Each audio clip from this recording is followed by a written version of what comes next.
Here we are again. We're live. It's Judah and Joshua. Nice sweater. Let's hit the intro. It's my nice way. This is not a show and might not even be a connection. Here's Judah and guest. I cut you off. What is That's okay. It's your what sweater? It's my dad sweater. It's literally a dad hand-me-down. It literally is your dad's sweater. Hand-me-down. Yeah, hand-me-down. But for our purposes of broadcasting, it's a lot softer and doesn't create that little that the collared shirt apparently likes to do. So no collar. No collar. Muted sweater. Muted dad sweater. For the most part, yeah. I haven't heard it yet. That's good. It's a pretty pattern. I like it. It matches the wood background too. Well, we're here back with another not a show discussion, and we're doing this thing where we each pick a topic. We come to the evening as if we are ready to defend a thesis. No, I don't know, something like that. Or something. An essay, an exploration. An exploration. I mean, and I think this is good. I mean, if we ever want to write something out, even if it's just an editorial, I think it's always good to work out our thoughts. And we've always used our time together to work out ideas. I think it's healthy and good. But tonight you have brought a thesis of sorts, an idea of sorts, a question. A question. Yes. Yeah. Can we control our thoughts? What brought you to this idea?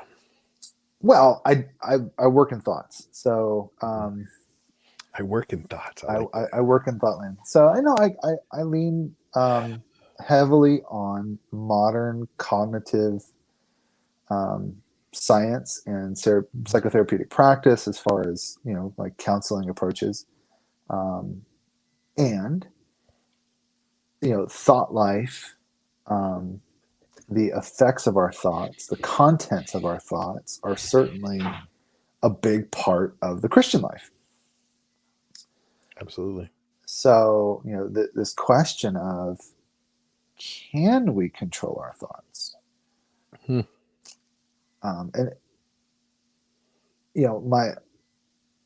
my initial gut response to that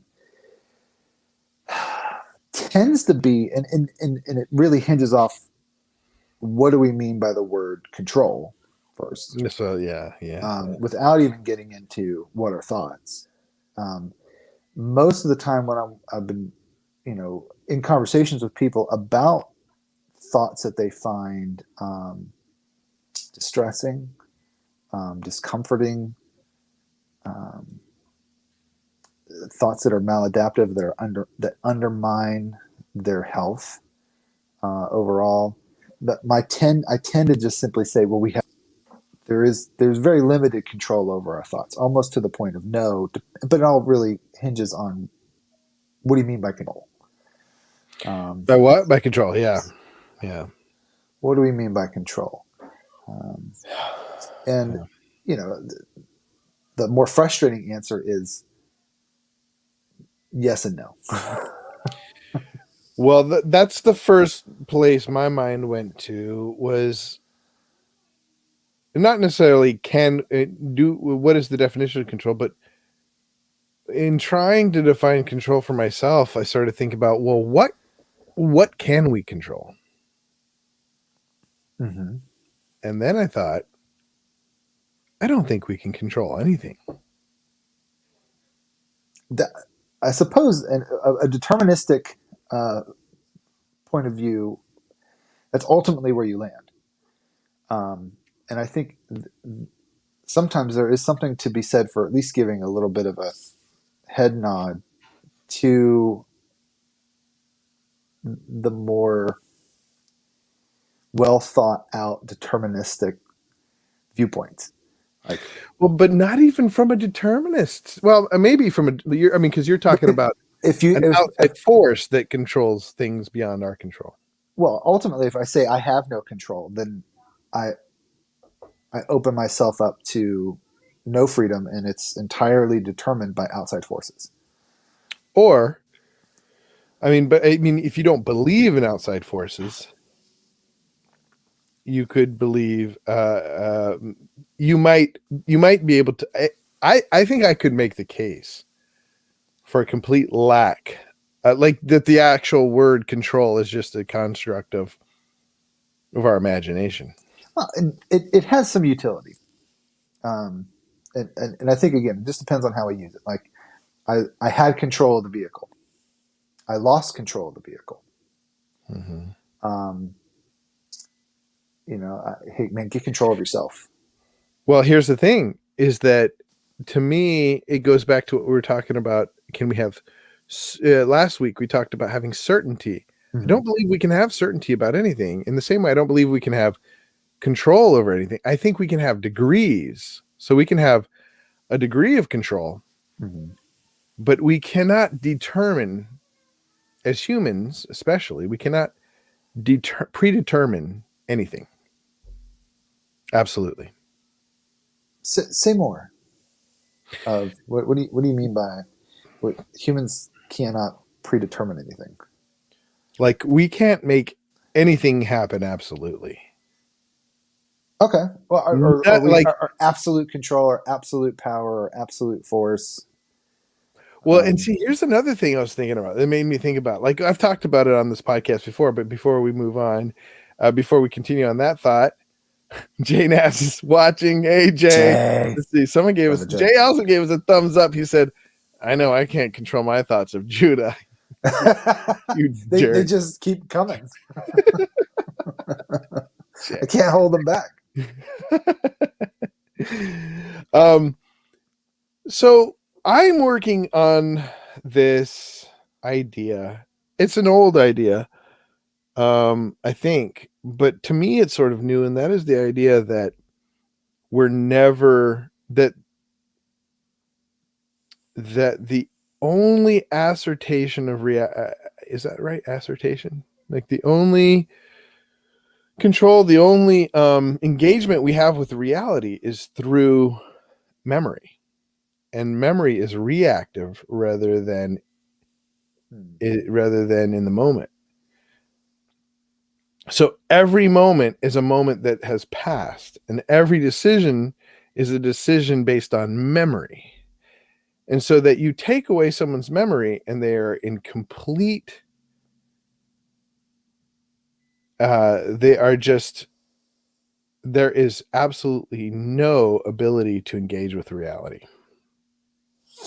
Or certainly incapacitated. Though I don't have enough experience with people that have had. Well, I don't think it's possible for a person. Theoretically, well, I don't know. I mean, yeah, that's why like I'm searching my mind for a concrete example, and of course, reality is a fun word too. Yeah.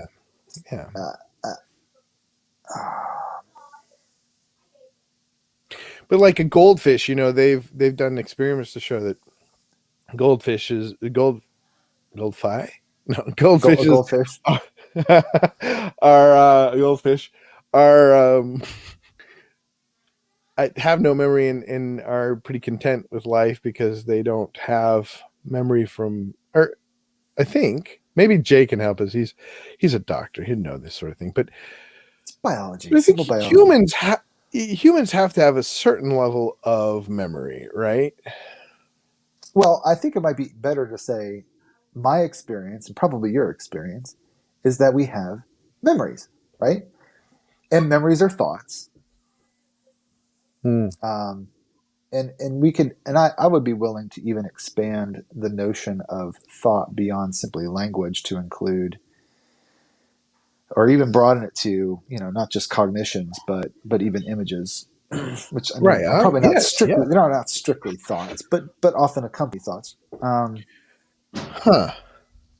So, see, that's interesting, because the reality is we have, most everyone many people have these things we call memories. But see, Um, wait, time out. I think I'm the other opinion, or of a what different opinion. I believe that most thought is images, and language is just something we have to describe it. Like before we have language, we have thought, and those thoughts are images, and we describe it through language. sensations? We don't Yeah. have Well, no. so you don't have to have language to describe thought. Well, you do have to have it to describe thought, but to have thought.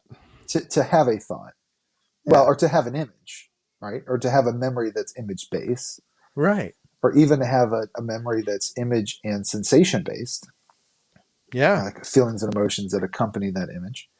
And then I might have thoughts about that image, or even um, if we want to use a useful metaphor, a video, right? Like many memories, or many of my memories. I want to make it personal.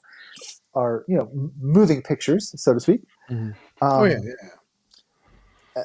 and whether or not those are accurate representations of what occurred is a whole other discussion for a whole other day. Mhm.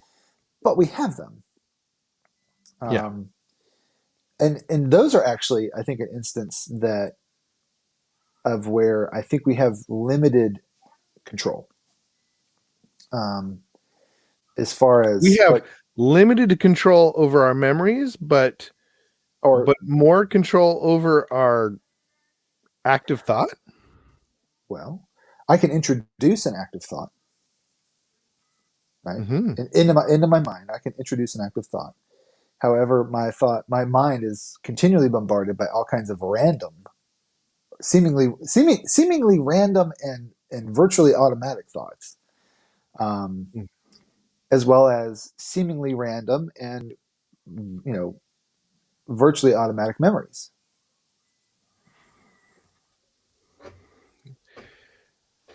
Well, I think that's the difficulty for me is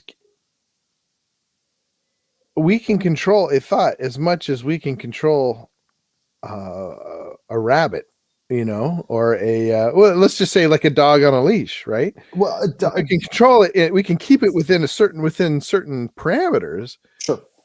but we can't completely control it. In other words, we It, cannot I can't control it like I control my dominate. car, right? I can't. I can't control it the way I control a puppet. Right, and we can barely control our cars. Right? I mean, like, how many times have we driven them and they break down and we have no idea why? Like, Well, I mean, certainly. Well, there's breakdown, but I mean, just um, there's some amount of control, like as long as everything's functioning well, right? Like right, right. if But I we were talking steer about it, degrees because if we could completely control our cars, we would never get in wrecks. We would never hit potholes. We would never. ideally, and I think at that point, really, it's not so much the lack of control, but the lack of our ability to perform the ideal um, in I think response that's what time. control is, though. Is it? Yeah, to me, control is Is performance of the ideal. If not, then what is it? well, I'm not sure if that's really a definition that's frequently used in a dictionary or typically used in Well, common language. So if I we're not hear you. trying to activate the ideal, right? If we're not trying to activate the ideal, then what is control? That's when we go back to defining the term, right? And I guess Yeah. I don't necessarily go to activating the ideal. It's certainly the exertion of force that control generally uses, or influence, But no, but see, dominion, it's some kind of restraint. active it's that action towards some end, or else it's not. I mean, But now I think it's mediate. because hitting somebody is not control. But it's intermediate. Control is often intermediate, right? Like, um, it, as far as like direct influence and the use of force, like it's not. Um,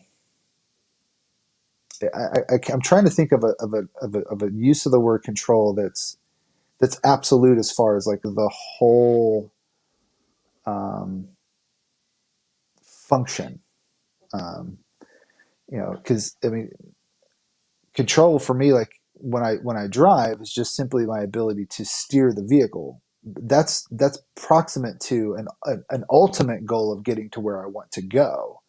But those are different things. Those are distinguishable. Those are differentiated. Mhm. Um, but our ability to I mean, achieve an ideal, I think we can control physical things to a much higher degree. I don't oh, believe we can control anything, but I think we can control physical things to a much higher degree than the the what is it, metaphysical. well, I mean, I guess I make kind of an internal external distinction there.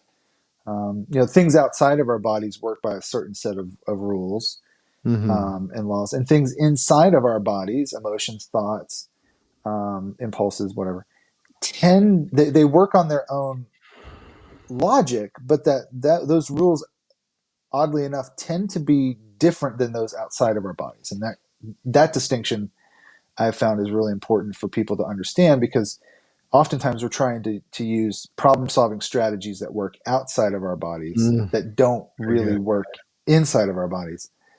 That's a Um, good distinction. I like that. and Yeah. that's the whole thing of like thought control. There are some aspects of thought control, like thought stopping or thought suppression, that Mhm. can sometimes be counterproductive. They Absolutely. actually increase um, the amount of the thought that we have, the duration of that thought in our mind, in addition to our emotional response to that thought. And then there's the whole fun thing of my favorite thing to talk about, which is metacognition, thoughts about thoughts, which can even Let's lead to get into thoughts that. about thoughts about thoughts. Um, But before we do, Jim Long says, careful. Do not, thanks for tuning in, Jim and Jay and all you guys. Careful, do not fall into the idealist error. I think, therefore I am. Reality is intelligible to the human intellect. Memory is helpful to apprehend reality, but reality exists independent of our apprehension. I, I mean, I tend to agree, but maybe not. I mean, that statement is his apprehension of reality. It's an agreed upon apprehension of reality, but maybe your apprehension of reality is different than mine.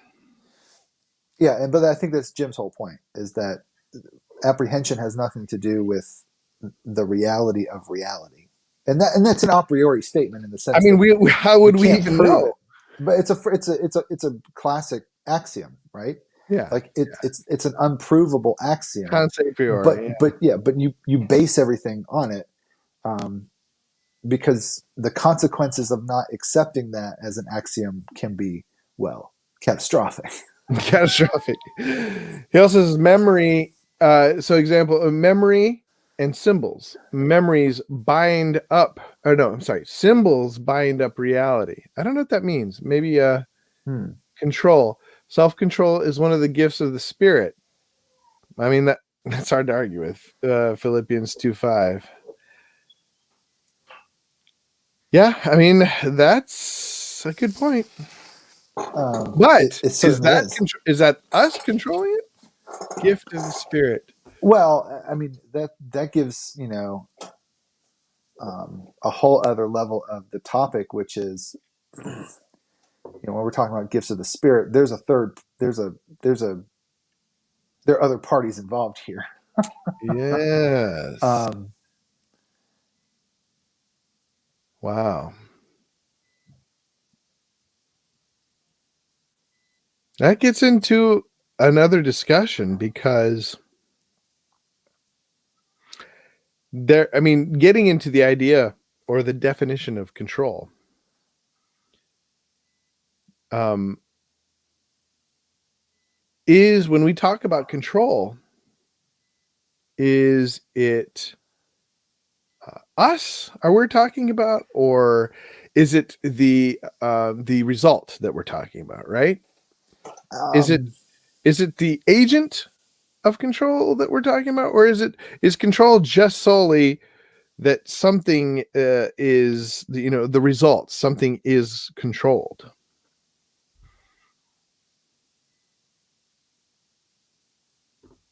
sure,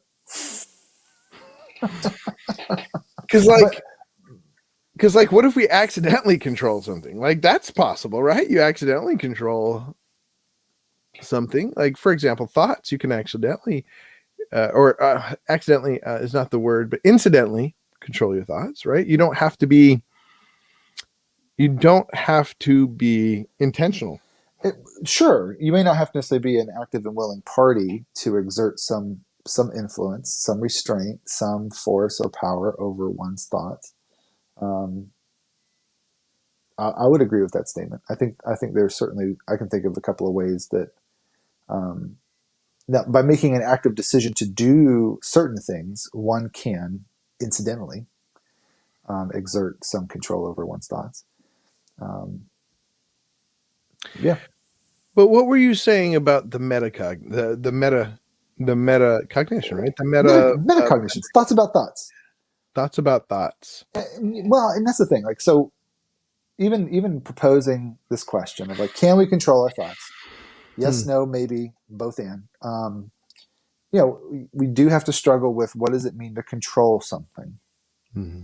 and that's even just defining that term. We could spend a lot of time playing with that. Hmm. And then you've got thoughts, and I think it begs some discussion to talk about. Yeah, there are different kinds and classes of thoughts, the qualities of thoughts, maybe even. Because we do have thoughts that are of an automatic, even preconscious nature. They're just outside of immediate apprehension, but they're there. Yeah. Um, that we have. This is kind of classic. Uh, you know, Cognitive psychotherapy as far as classifying thoughts. Right. Core beliefs. There are conditional thoughts that we often have, like if and that are proposed as if then statements. If this is true, then. And then we have thoughts about thoughts. Um, and we can Would broaden how, it to images and that's what I was gonna say. Would you include sensations? Would you include feelings? no, because see, no, that's a whole other category, in my Okay. opinion, both neurologically and I think within the realm of our own experience. Now, but we, just like we have feelings about thoughts, we have thoughts about feelings, Mm. which is still kind of metacognitive in nature. It's still having a thought about our own internal experience, Mm. even if that's it's a non-cognitive experience, like what we sense inside of our bodies, Yeah. what we see in our visual field. Right. Well, see, that's interesting because, um, well, here we got some more. Jim says, "Let this mind is a verse, Bible verse. I don't what it let this Be mind." also into that's what he was talking about Philippians 2. Philippians, yeah. He says, "Gotta bring in the unconscious. We cannot The control what happens in the unconscious, unconscious." the Hey, and great Nate great is watching, great and primordial ooze. yeah, we're going to talk about the. I mean, it's kind of what we're talking about in metacognition. But Ooh, if we are told we take every thought captive, but can't actually control our thoughts, what's the point in the command? Well, we're also taught to not sin, but can we actually go sinless? well, and I was fully anticipating that somebody, this was going to quickly become a discussion that Scripture got involved in, Mm. and certainly I anticipated that verse would get dropped, um, Oh, because I think it is like the classic. Um, what's the word I'm looking for? Citation. Oh, that's not the word. retort or the comeback or No, like what's a good way of saying like it's the classic like we pull one verse out of scripture and then it becomes a rule that we build off of. oh yeah, well like yeah There's a term for it. It's yeah escaping me tonight. Anyway, But that is a If you know classic it, put one. it in the comments. It's a classic We'll one bring though it up. for talking about thought control. And I think Source, right? yeah, sort of source, but there's a term of art that I'm Proof text. I don't know. proof text. There we go. Oh, okay. Good job. It's the classic proof text about thought control Hmm. in the Christian life. And I think I beat Scott. good job. Okay. And that verse bears, I think, Good job. Thanks, Scott. again, re-examining within the context of not just the whole of Second Corinthians, but even the whole of that chapter, and then even more particularly the verb there and how that's been translated in a couple of different ways. It's Which verb? sometimes The hold. to I'm sorry. I'm not. hold captive, lead Captive. captive. One can almost literally translate that as hold at spear point. Um, Well, that's another. To make one a prisoner at spear point.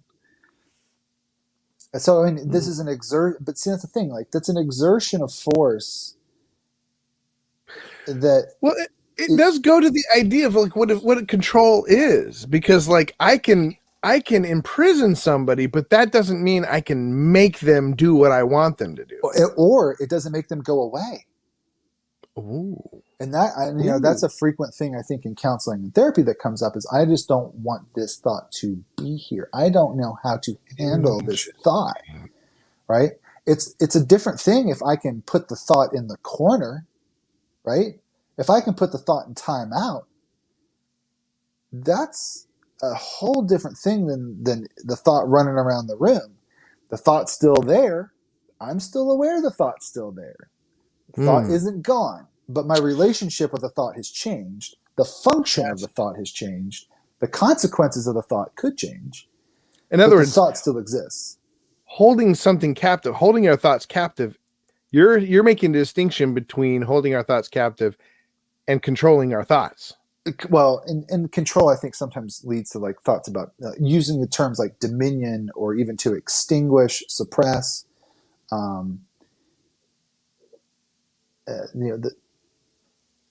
Annihilate. But I'll go back to, I don't think that verse says what we often think it says.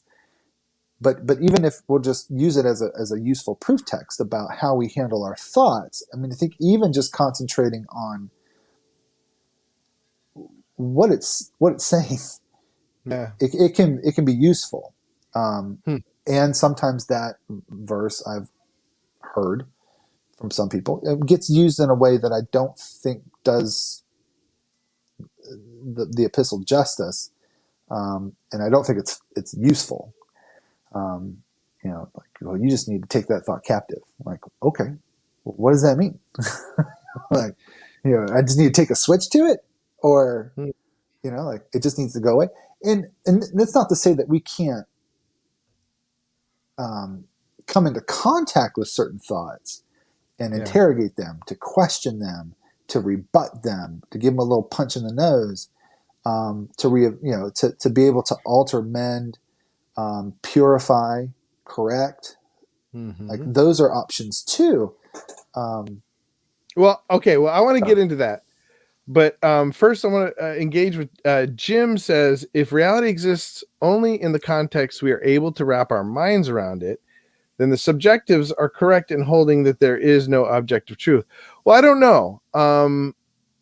Well, I think I want to hone in on this conversation. I want to have a separate conversation, all of us, about reality and our apprehension of it. Because what I'm saying is I think that gets off a tangent a little bit.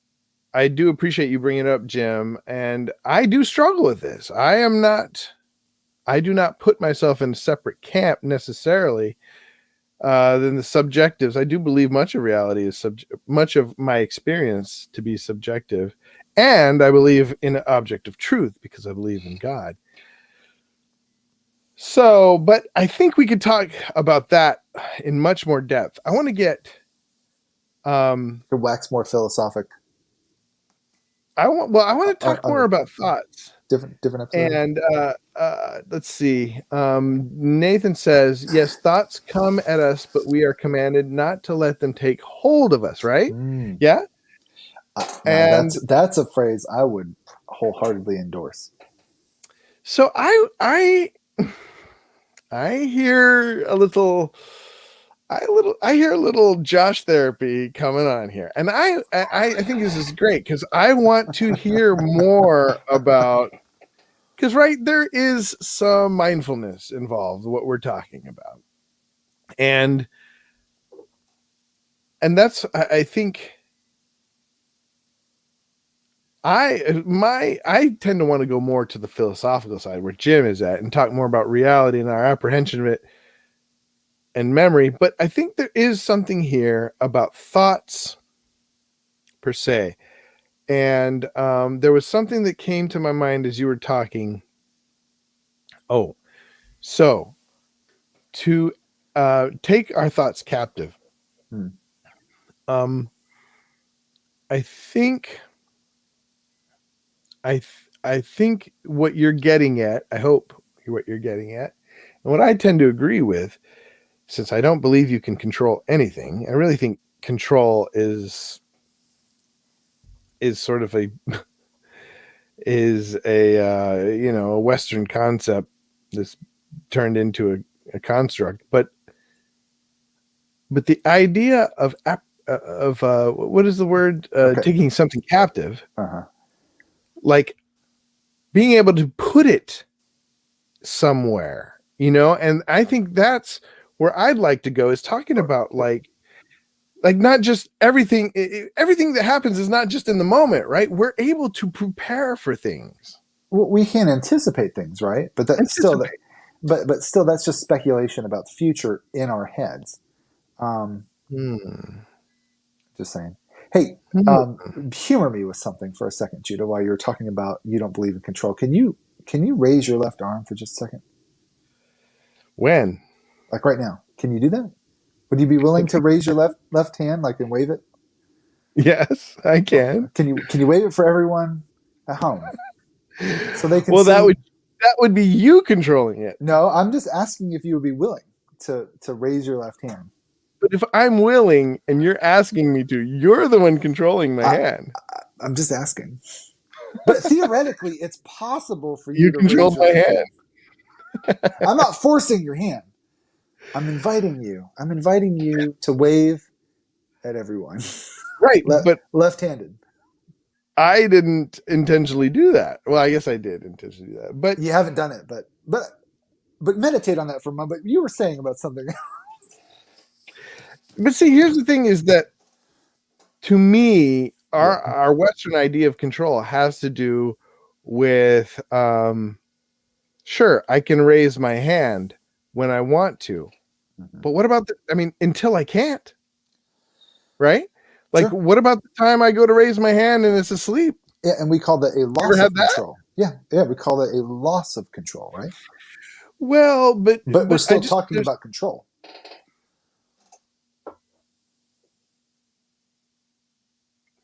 If we can control ourselves, then how come we are not? See, this is why I believe that, to me, a real definition of control has to do with attaining the ideal, or else you're just randomly controlling yourself to do random things, right? Not necessarily.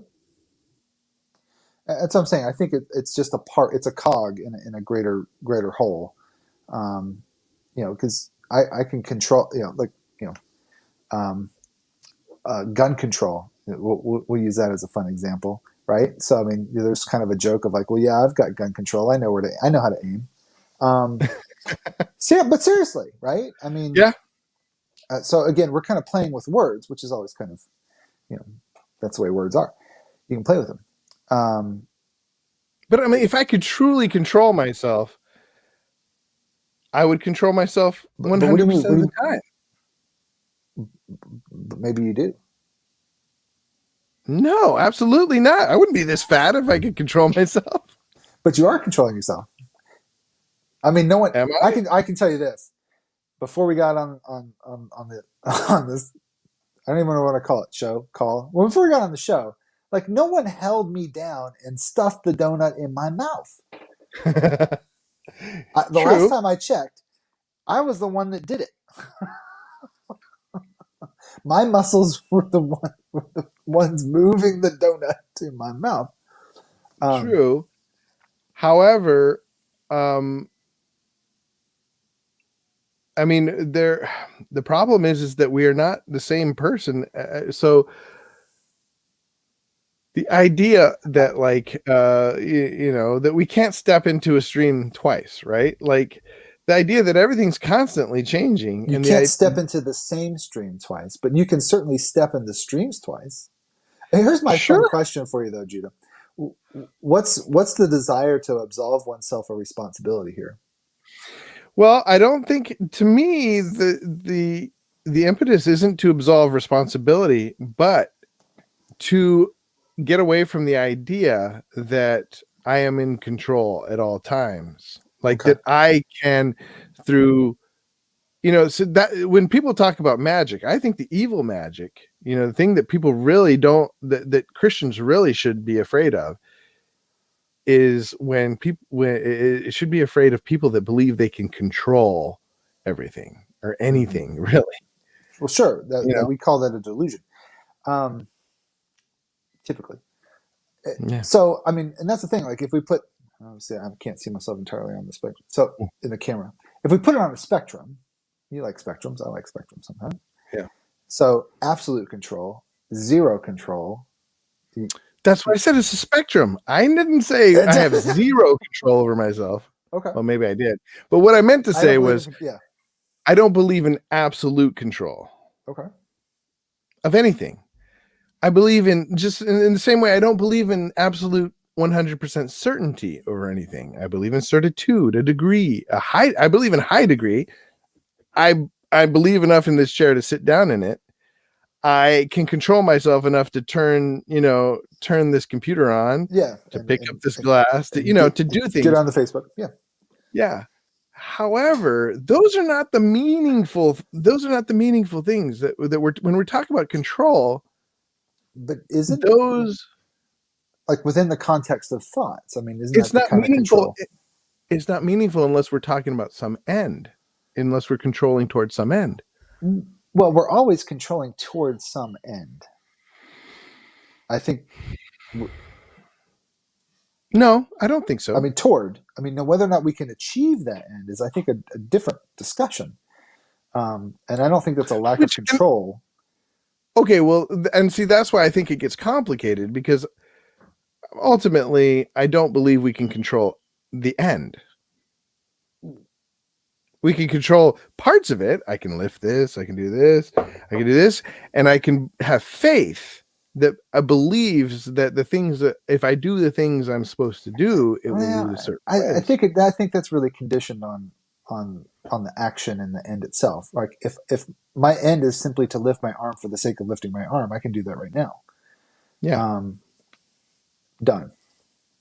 But see, I can't tell you, like, if I could truly control myself, I could say every time anybody ever hits me 100% of the time, I can block them, right? Like I will be able to block them. Well, I don't know. I can't tell you that. I can't even tell you if I can do it 50% of the time. That's speculative. That's not control. That's not in the moment, right? Like that's not. Well, and I think that's the difficulty with control, is we have no idea what the future holds. But control has to do with future. No. I would disagree with that entirely, because you can't. Yeah, I think that's where we disagree. You can't assert control in the future, right? Where can you assert any control? Exactly. Exactly. But where can you assert it? Can you assert it in the future? No, absolutely not. Can you assert it in the past? No. Then. And I don't believe the present exists. So that's where we disagree. So you don't believe the present exists. Okay, fair enough. Moving along. You know what I mean? I mean, like, we can. I can't see the camera. Well, I'm just going to keep doing it. So when I tell myself to lift my hand, that is trying to, like, when I tell myself to lift my hand, that is trying to control the future, right? And I can to a certain extent. the closer it is to my present, right? I suppose it just depends on how we break that down. Like you send a message to your hand to move, and yes, there is a delay in time between what's going on in your brain and when it hits your hand. Well, I mean, even reflexes are not in our control, right? And reflexes are the only thing that are what you could call in the moment or immediate. Every action we take that you're calling control is They're us still thinking about doing it in the future. Yeah, but even a reflex still takes time. Right, but we're not thinking about it. So, well, we're talking about controlling thoughts. There's plenty of things we do without thinking about it. That's well, okay. That actually, I think that should be talked about too. Because when we talk about thoughts, there reflex thoughts that we have? We absolutely have no control over. And here's a little fun, thing to think about that I have not wrapped my head around. And again, like this is a great example of how we use language. I haven't wrapped my head around it. But metaphorically, scripture, when it talks about thoughts, predominantly talks about it in the context of the heart, right? And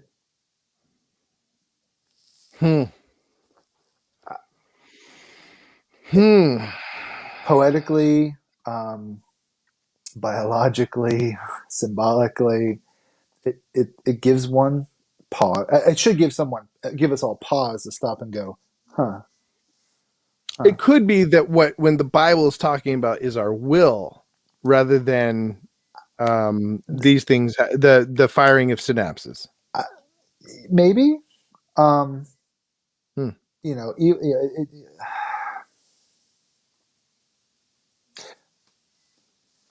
just going to say I think it's something worth pondering. Well, deeply. Jim Pass. So we got Scott. Good to have you. I forgot Scott. He was the one who came up with the what's it called? Proof text. And proof text. Thank you, Scott. Jim says, do you? Can you? Maybe control your bladder? I'm controlling it right now, but am I? Control? I don't know. I think it goes to your definition of control. Does control have to be physical? I mean, that could be. Control might have to denote a certain physicality.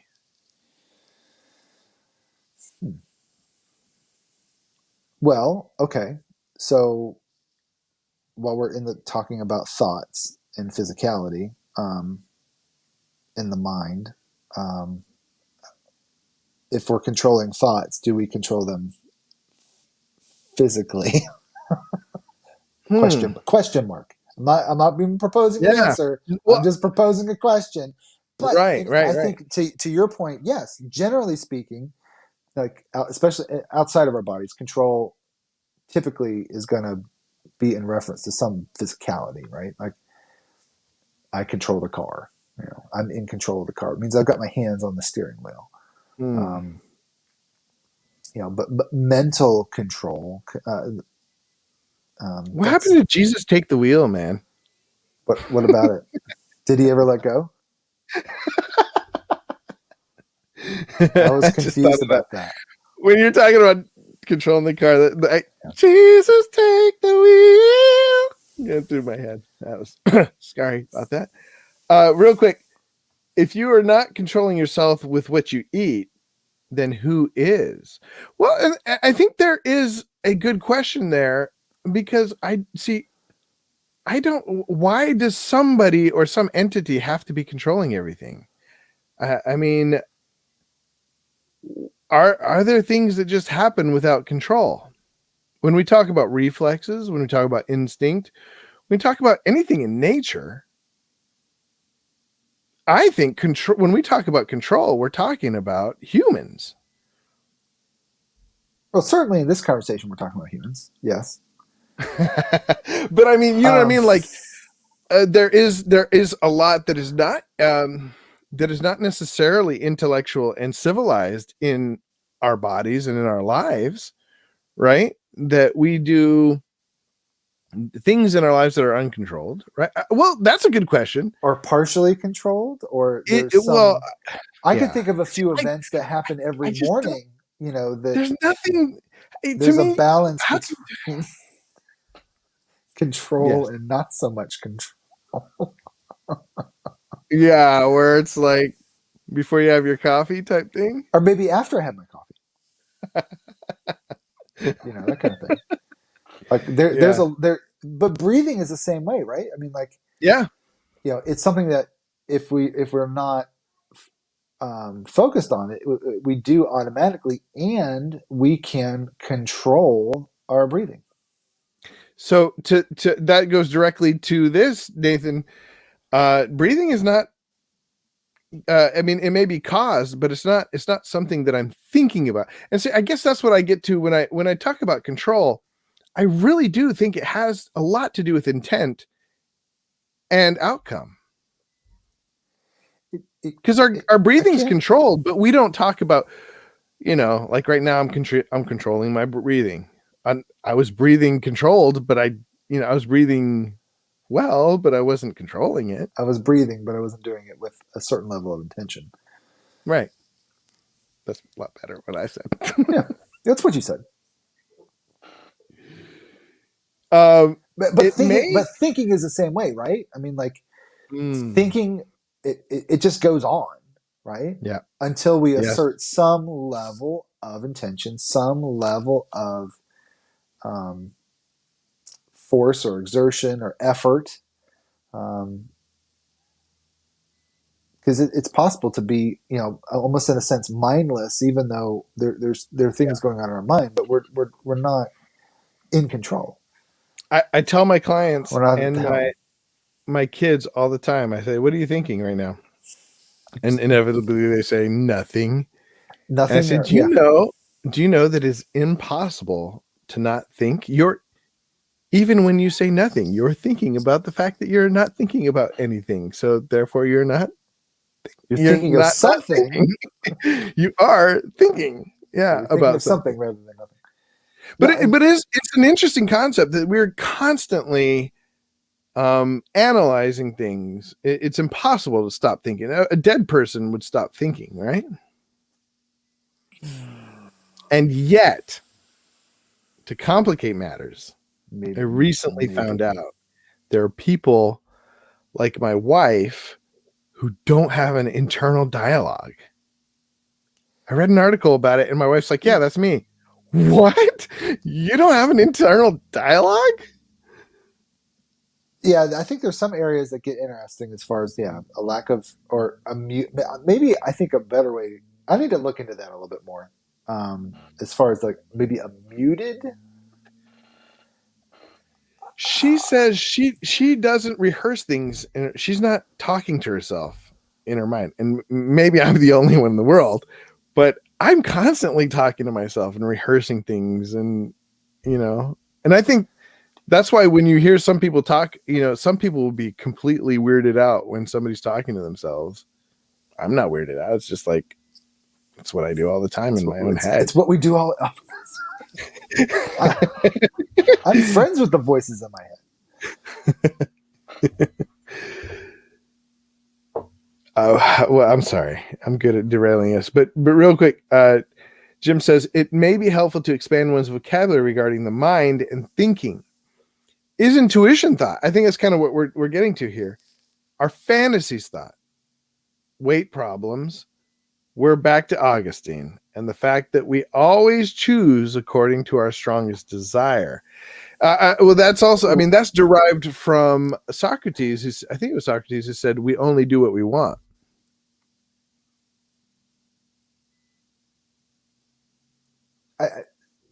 Volition and will is a difficult. I shouldn't say difficult. Is it a different conversation? It is, versus affect. Okay, so when we talk about desire, which is really an emotional, construct. No, there's a whole lot of research, and really in the last post World War II on effective neuroscience about how a lot of what our of thinking is actually emotional in nature. It's affective, as opposed to cognitive.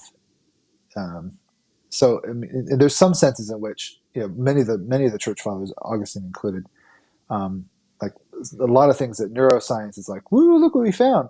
Some of us are like, yeah, whatever. We've kind of been saying some of those things for a while. Like we can spend way too much time in our heads as opposed to like correcting our thought. It's a whole different program to develop one's affections versus correcting one's thoughts. That's a different program. That's a different practice. You say more about that. What do you mean? Well, I mean, developing one's emotions. Yeah. Developing one's affections and desires. Now, there is a cognitive. There is a cognitive like a building of who we are as far as what we desire and that sort of thing. Yeah. Developing what we love, what we're attracted, and this is where it gets really more somatic and almost I want to say primitive or simple. What we are attracted to. Developing what we're repulsed. Like even just as far as like approach and right, because you can removal. Some sympathetic reactions and stuff, anxiety and exposure and stuff. We're always going in two directions. We're either going towards something or away. That's about it. And developing what we're attracted to and repulsed by. That there is a cognitive element, but it's more visceral. Ultimately, it's more somatic. And that's a whole other, I think, interesting discussion about asceticism and how we train our bodies. Yeah. That would be I think that would be a good discussion. And we've talked a little bit about that. I think when we talked about magic. But anyways, here's a question I have for you real quick. We're running out of time and I don't want to introduce a new topic, but I'm going to introduce a new topic. Not a new topic, but within the idea of controlling our thoughts. I worked with somebody once who said, a counselor, very smart counselor, Bob Zima. Bob Zima, if you're listening, you had a lot of influence on me because I've been thinking about this idea for a while. And he said his idea was, and maybe he probably got it from somebody else or he developed, I don't know, but anger is not an emotion. That he said that anger is an action. Anger is an action based on pain that is tied up in thought. So it's a defense action, defending, and kind of going back to what you said earlier about these core ideas of personal worth, your defined values, essential needs. I think those are the three. But it's really an action of defense based in reaction to pain in those particular areas. So thoughts, so the thought world comes into it because if you have a particular belief, we'll say, I believe that that God is in control of everything. Somebody says, you're a fool for believing that. You get angry because that's like an essential belief for me. And I get angry. I defend it with my anger, my action, rather than an emotion. Is that a question or a statement? Question. What do you think about that? Yeah, I don't agree with that, Bob. Sorry. Why? Because most emotion theorists are going to tell you that anger is an emotion. Yeah, I personally make a big distinction between aggression and anger. Ooh, well, because you can be angry and not be aggressive, which is a behavior. Yeah. and generally speaking, anger is more. It's a moral emotion. We almost. It's hard for me to think of a circumstance where anger is not connected to um, the belief that Personal we, worth, well, personal values, the and belief that we've essentially been wronged, that there's been a moral violation.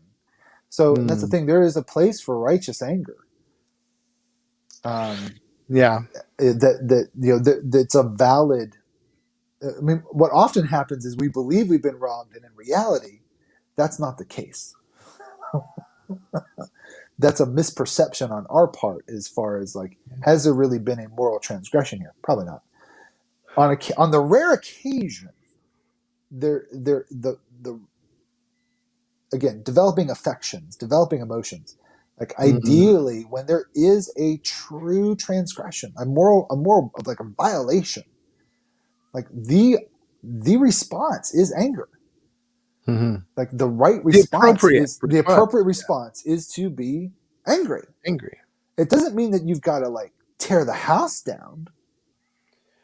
That's Well, and that's where aggression. it gets into control, right? It's like That's behavior. self control and behavior. And see, I How think do I it's hard. respond to that emotion? It's hard to divorce control from behavior. Like, how do you do that? To me, that's impossible. Well, no, I mean, I think ultimately, yeah, I mean, behavior, the relationship with behavior and control are intimately linked. Mm. Um, I think, but when I think of intention, I think of like, I mean to hit the target, but through my control of the bow and my control of the arrow before I release it, I do some things that don't allow it to hit what I want it to hit. Um, I'm still in Well, yeah. control of the bow. I'm still holding onto the arrow, but Yeah. there's some issues with my technique. Well, and see, well, okay, well, I see what you mean earlier about like what does saying that there's no control, what does that release you from? I see. I don't believe that saying there is no such thing as control relieves you from guilt of sin Okay. because we're still responsible for our actions, whether or not we are in control or not. We're still, if I kill somebody and I did it accidentally, I'm still responsible for that death. Well, sure.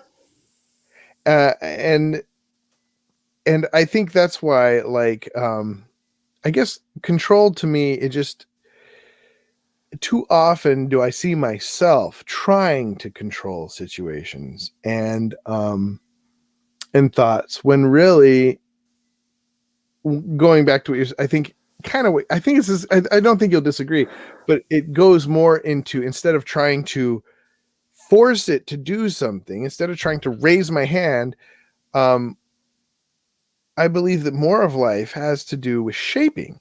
So shaping versus control, doing things that shape our response rather than relying on our ability to control. Well, and maybe this will help because I think there's when you talk about shaping, I think of influence and modeling Yeah. versus like control requires a nexus. Like I have to put hands on it, right? Like there's got to be a connection. Like to a certain degree, I can control my children. Like I'm big enough, I can move them.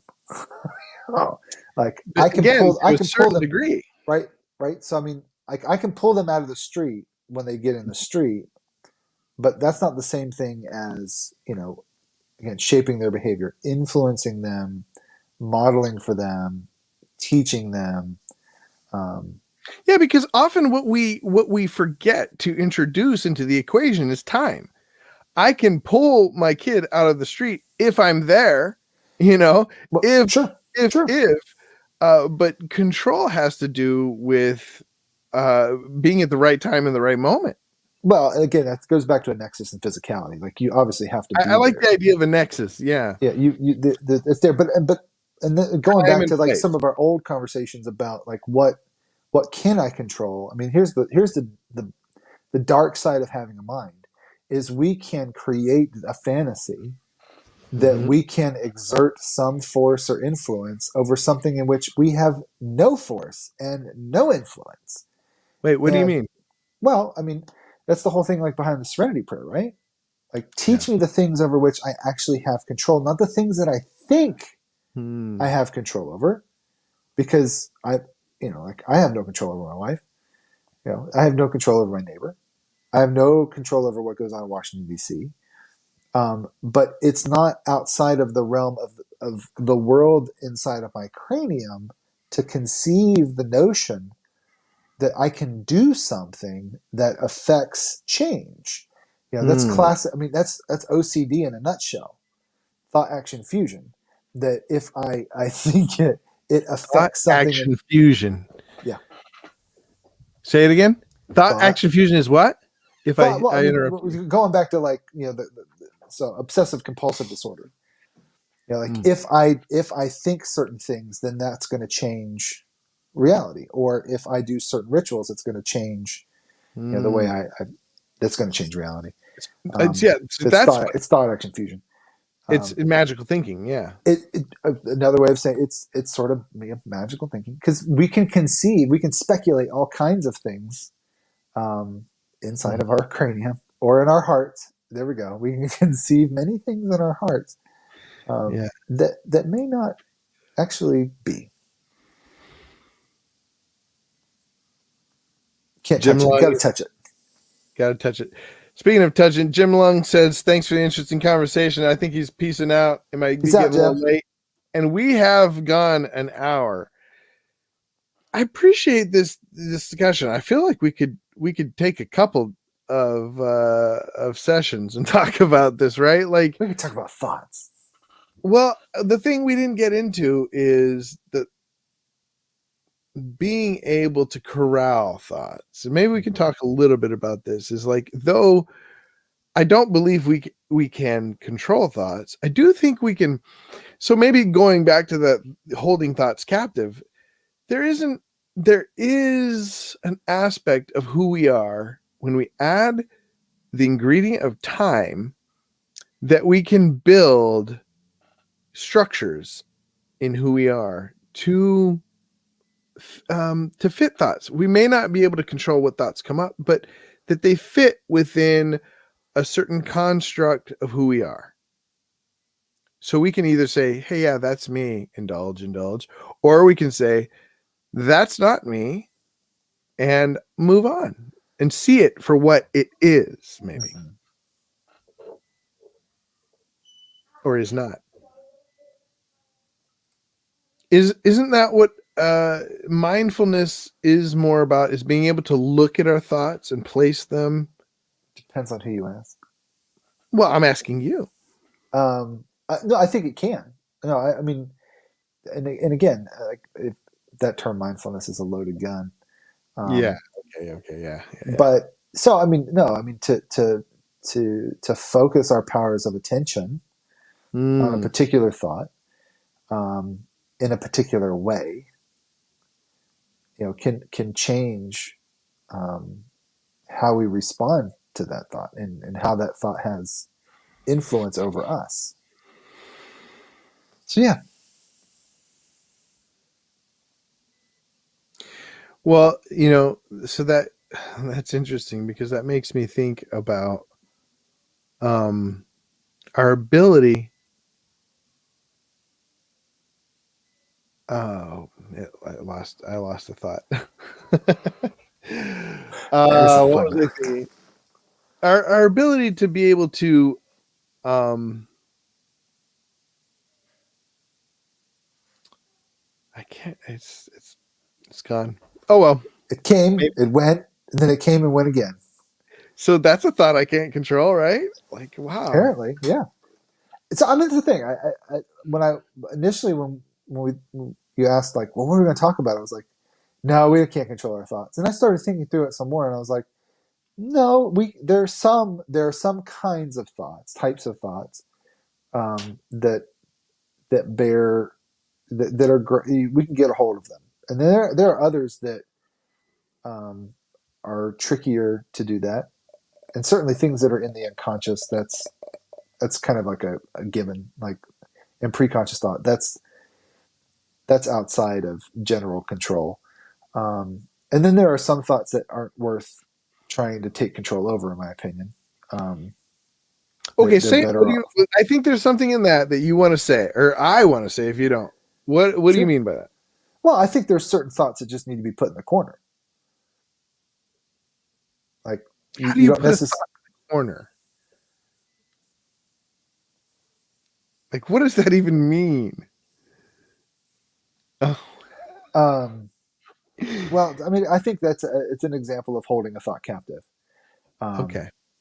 so I mean, let me just try to think if I can come up with one that. Try. While you're doing that, Scott says, "Very Scott. interesting discussion." Scott, message me.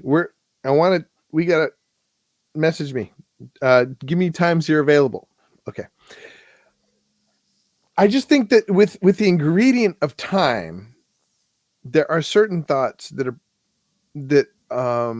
there are thoughts that come and go, right? I just had with it came and it went, It right? came and went.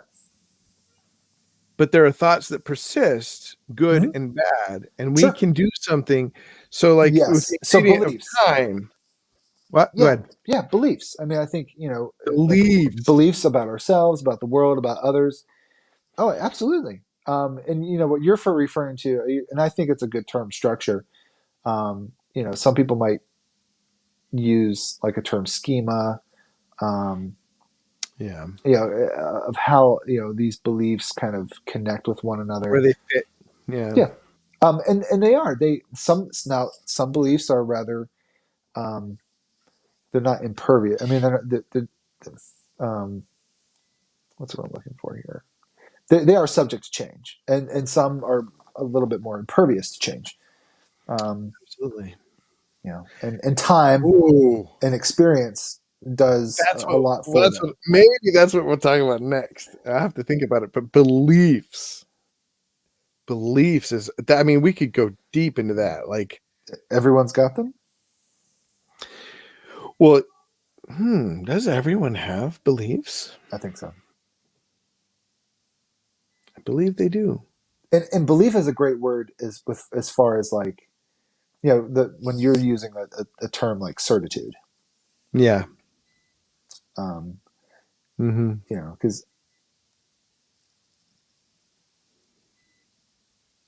It's hard as I discuss with my children and my students and my clients the the necessity for self-cultivation. Beliefs, I mean, it gets complicated, right? Like when trying to explain that beliefs are important and they may be totally wrong, or they may not work. or that is a better way to put it. It's a way to work, and I struggle with that because yes, I do believe in objective truth, but I work in a world where it's very pragmatic, right? I mean, like, so Yeah. does that? How's that thought working for you? How's that working for you? Yeah. It's a pragmatic statement, but the hard thing there is a lot of truth in the working, because if it's not working, it begs the question, like, well, is it true? Hmm. Wow. Yeah. So Yeah. See, that's the thing is like when you start discuss when I have been trying to discuss find a little bit of commonality between a little overlap with beliefs and truth as I don't want my children just to own my beliefs, right? Just to adopt my beliefs. And I believe my beliefs are true. mhm. So Well, I mean, it's like and ultimately there is some, I was about to say, I mean, the other word, epistemological word that I think is really important to throw out there is empirical. Um, yeah. so I mean, we start off with a belief, but then as time goes by, we collect evidence about through life that either confirm or deny that belief. And those experiences tend to tweak things, um, Yeah. and vice versa. Sometimes we base new beliefs on the evidence.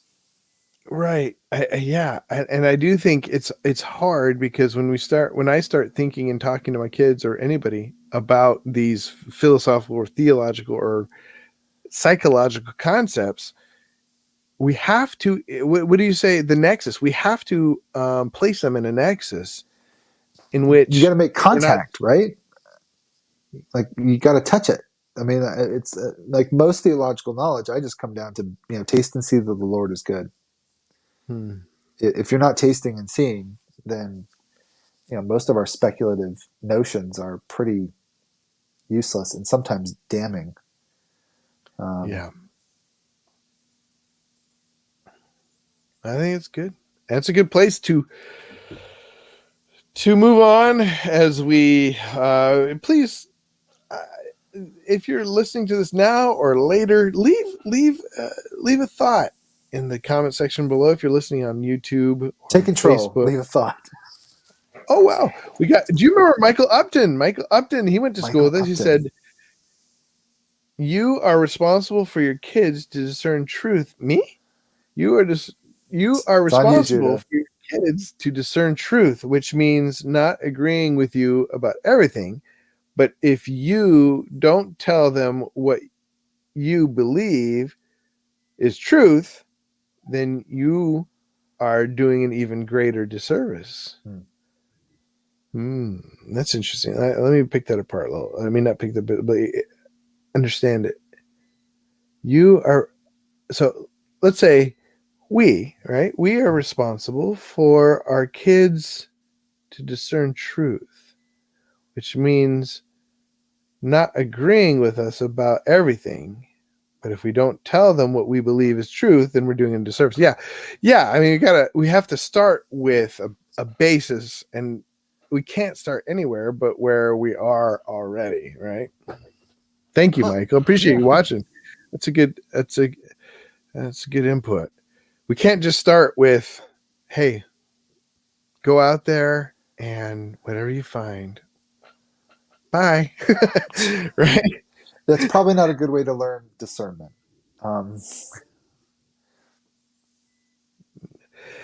It reminds me a lot of like, did you ever see The Storyteller? It's like a Jim Henson production. hmm. It's this old Disney or Jim Henson production where they would tell story. There was a storyteller, and they often started with some peasant family sending their kids off, just like you're grown, kicking them out, Get out and of they go here. You're one more out, mouth to feed. or you're ugly, yeah, we don't want to feed you, yeah, you're useless, yeah, Well, and it's and and then that's the hard thing. Like we're always preparing our kids for that eventual moment, right? I mean, so I mean, I think of it almost like a map. Like if I'm, when I'm sharing, truths, I'm laying out the map, right?